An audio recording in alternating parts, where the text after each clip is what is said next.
It was never in my intention to lie to you, Okechukwu, but you did, Adora. You know what, Okechukwu? I'm just going to leave this house because I am not changing who I am. In the heart of Umuaka village, there was no name more heard among women than Okechukwu's. He was the wealthiest cocoa farmer in the region, a man of striking looks, tall stature, and quiet authority. His wealth, confidence, and family name made him the most sought-after bachelor, and every woman in the neighboring villages dreamed of becoming his wife. He had his pick of suitors, and the elders often said, Okechukwu will marry perfection. Perfection to Okechukwu, however, was very specific. He did not want a wife who was just beautiful. She had to be delicate, concealed, and above all, submissive. She would serve his family with grace, sit quietly during gatherings, and never cause him embarrassment. He made no secret of these desires. A wife should know her place, he often said to his friends, who nodded in agreement. While Okechukwu searched for his perfect match, in another corner of Umuaka, there lived a woman whose name struck fear and admiration into the hearts of men and women. Adora, known as lioness of Umuaka, was unlike any other woman in the village. She was a wrestling champion, undefeated in matches against both men and women. Her body was strong and sculpted, her gaze fierce, and her movements in the wrestling ring were like poetry in motion. Her short cropped hair and commanding presence made her stand out in the community that expected women to be gentle and reserved. Adora's fame stretched across villages, and many admired her. However, whispered followed her victories. How will such a woman find a husband? People murmured. What man would marry someone stronger than him? Adora ignored all these comments. She loved wrestling and she loved who she was. Marriage was the last thing on her mind. But the decision was not hers alone. Her father, a proud man, burdened with societal expectations, announced one evening that Okechukwu's family had proposed marriage. Adora was stunned. She had heard of Okechukwu's reputation and his obsession with a wife's perfection. I am not what he wants, she told her father, but he waved her concerns away. This union is bigger than you, Adora. Reluctantly, Adora agreed, knowing her refusal could bring shame to her family. When the day came for her to meet Okechukwu, her mother insisted on transforming her. Cover your hair, she instructed, handing Adora a long wig. Wear this and speak softly. Adora, though resistant, complied. She put on the wig, dressed in a flowing wrapper, and let her mother paint her face with powder and lipstick. When she looked in the mirror, she barely recognized herself. When Okechukwu arrived, he was captivated. Adora sitting quietly with her hands folded and her hair long, framing her face, was everything he had wanted. He found her beauty enchanting, her silence appealing. For him, it was love at first sight. For Adora, it was a heavy pain.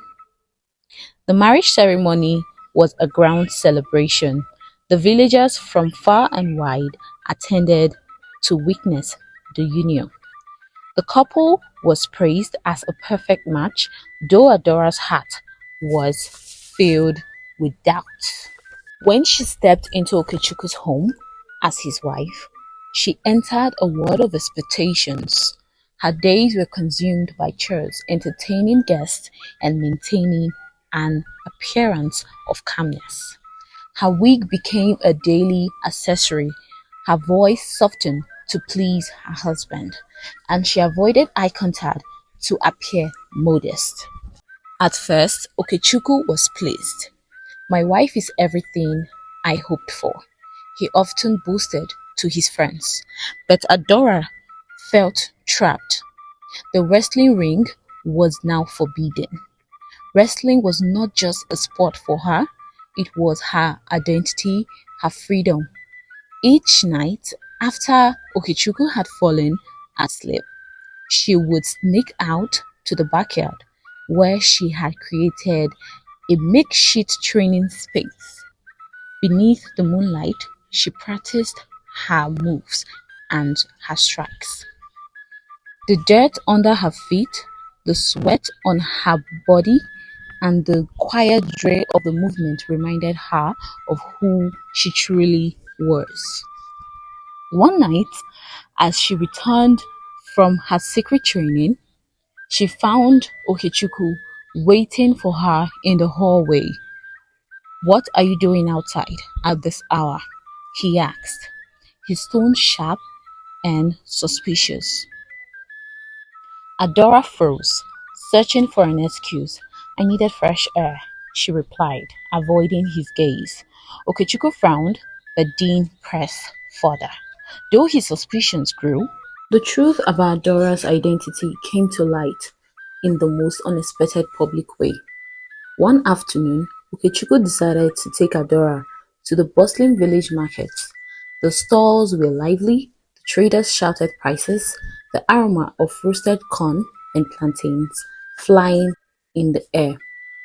As they haggled for yams, Okechukwu got into a heated argument with three men who accused him of being stingy. The argument escalated, and one of the men pushed Okechukwu. "What kind of a man argues over few coins?" the man mocked. Adora watched, as she had promised herself she would let Okechukwu handle his matters.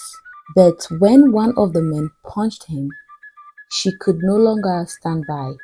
In one swift motion, she stepped forward and grabbed the attacker's arm. With a powerful twist, she threw him to the ground.